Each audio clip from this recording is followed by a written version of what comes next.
अस्सलाम वालेकुम। मैं हूं हिदायतुल्लाह अज़हर और आप देख रहे हैं आरजे हिदायत यूट्यूब चैनल। दोस्तों, अफलातून अपने उस्ताद सुक़रात के पास आया और कहने लगा, आपका नौकर बाज़ार में खड़े होकर आपके बारे में गलत बयानी कर रहा है। सुक़रात ने मुस्कुरा कर पूछा, वो क्या कह रहा था? अफलातून ने जज्बाती लहजे में जवाब दिया, आपके बारे में कह रहा था। उसके कुछ बोलने से पहले ही सुक़रात ने हाथ के इशारे से उसे खामोश कर दिया और कहा,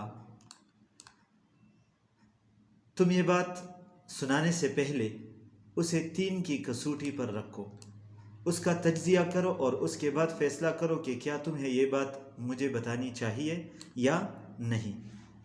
अफलातून ने अर्ज़ किया, या उस्ताद, ये 3 की कसौटी क्या है?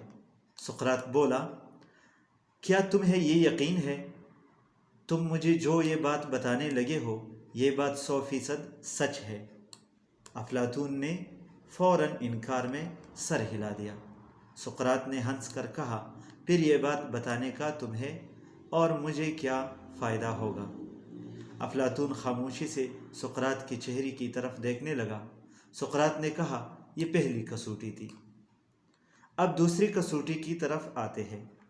मुझे तुम जो ये बात बताने लगे हो, क्या ये अच्छी बात है? तो अफलातून ने दोबारा इनकार में सर हिलाकर जवाब दिया, जी नहीं, ये बुरी बात है। सुक़रात ने मुस्कुरा कर कहा, क्या तुम ये समझते हो तुम्हें अपने उस्ताद को बुरी बात बतानी चाहिए? अफलातून ने फिर इनकार में सर हिला दिया। सुक़रात बोला, गोया ये बात दूसरी कसौटी पर भी पूरा नहीं उतरती। अफलातून खामोश रहा। सुक़रात ने ज़रा सा रुक कर दोबारा पूछा, और आखिरी कसौटी ये बताओ, ये जो बात तुम मुझे बताने लगे हो, क्या ये मेरे लिए फ़ायदेमंद है? तो अफलातून ने इस बार भी इनकार में ही सर हिलाया और अर्ज़ किया, या उस्ताद, ये बात हरगिज़ आपके लिए फ़ायदेमंद नहीं है। सुक़रात ने हंस कर कहा, अगर ये बात मेरे लिए फ़ायदेमंद नहीं है तो फिर इसके बताने की क्या ज़रूरत है?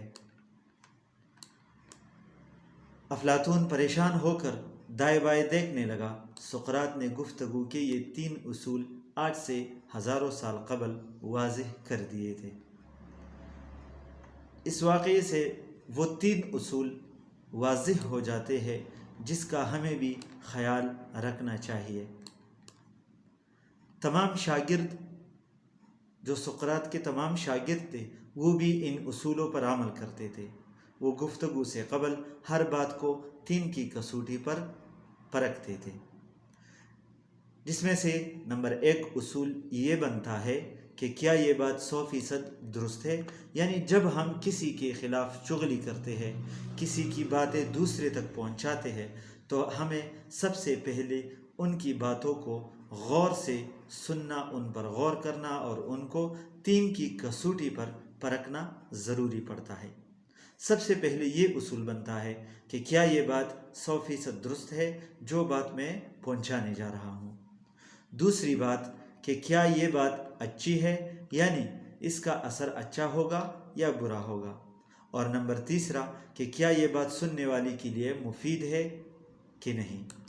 अगर वो बात 3 की कसौटी पर पूरी उतरती तो बेधड़क बोल देते, और अगर वो बात 3 की कसौटी पर पूरी न उतरती या फिर इसमें कोई एक आंसर कम होता तो वो खामोश हो जाने के काबिल होता है।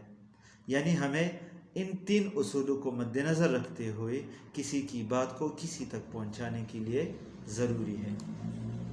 आज हमारे माशरे में भी इस तरह की 3 कसौटी की बहुत ज़रूरत है, जहाँ फ़कत चीनी, चुगली, चुगलखोरी, तोहमत बयानी और गुमराह कुन बातों का दौरा है, और हर फर्द दूसरे के लिए ज़बान की तीर चलाने की ताक में बैठा हुआ है, और जिसकी वजह से बहुत से अफसोसनाक वाक़यात जन्म ले रहे हैं। तो गुजारिश ये करना चाहता हूँ कि برائے مہربانی تہمت لگانے، چغلی کرنے، جھوٹ بولنے، دروغ گوئی کرنے، ان سب چیزوں سے خود بھی بچیے اور اپنے ہمسایوں کو، اپنے جاننے والوں کو، اپنے رشتہ داروں کو بھی ان فضول باتوں سے منع کیجیے۔ سقراط نے جو 3 اصول وضع کیے ہیں ان کو بھی ہمیں فالو کرنا ہوگا۔ بہت بہت شکریہ ویڈیو دیکھنے کا اور پسند کرنے کا۔ اللہ حافظ۔